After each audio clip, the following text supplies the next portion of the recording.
Okay, so the next video I want to cover unit conversion. So as we discussed in the previous video, we often use different units dependent upon what it is we're interested in. Sometimes we're going to be using very small units compared to other experiments where we'll be using units which require a large number. And the reason we do this is to avoid lots of zeros and everything's in a relatively whole number. So just a refresher, we have, for example, liter, milliliter, microliter, picoliter, nanoliter, picoliter. And it's the exact same with mass, where we have grams, milligrams, micrograms, nanograms, and then picograms. And if you remember, each is 1 times 10 to the 3 lower.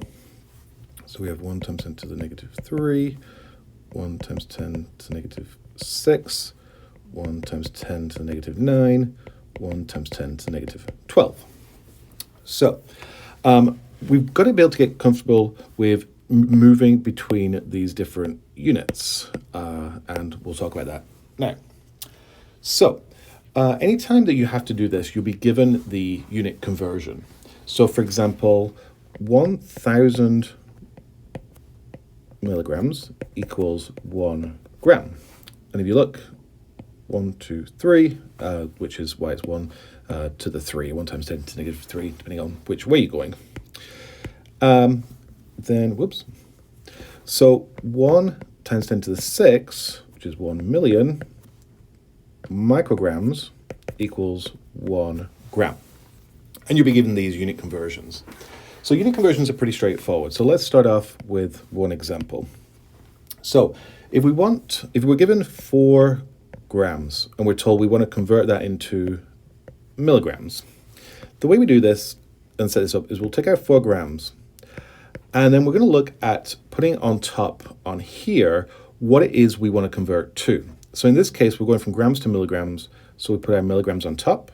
And then on the bottom, we put what we are converting from. So in this case, we're converting from grams.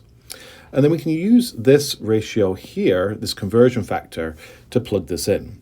So we have 1,000 milligrams equals 1 gram. So we can just write this in. So 1,000 over, and then we're going from grams to 1. So to do this, we have our 4. And then we're going to multiply, because our 1,000's on top, by our 1,000. So it's going to be 4 times 1,000 equals 4,000 milligrams.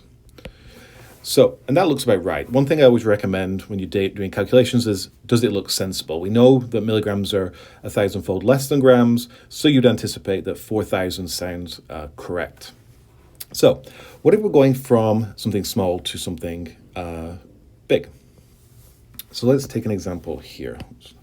We want to convert 500 milligrams to grams. So set up again, 500. So in this case, we're wanting to go to grams, and we're going from milligrams. And we know from here, again, that 1,000 milligrams equals 1 gram. So in this case, our 1 will be on top, and our 1,000 will be on the bottom. 1,000 will be on the bottom. Okay, so in this case, it's just going to be 500 divided by 1,000, which is going to equal 0.5 grams. So pretty straightforward.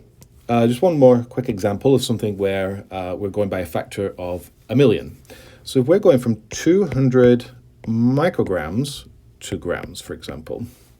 So if you remember, micrograms, you have a factor of 1,000,000. It's 1 times 10 to the 6. 1 times 10 to the 6 micrograms equals 1 gram. So in this case, we're going to go to grams. So we have 200. We're going to grams, which is 1. And then we're going to have, micrograms. We're coming from micrograms. So as we saw, it's 1 million, which is the same as 1 times 10 to the 6. Okay, so then you just calculate this out. So 200 divided by 1 times 10 to the 6 is 2 times 10 to the negative 4. If you plug that into your calculator, grams. And again, that looks kind of right if you think micrograms are a lot less than grams. So again, just take a look and see, does it make sense? Because sometimes if you set it up wrong, you can quickly realize you did something wrong just by, does it look sensible or not?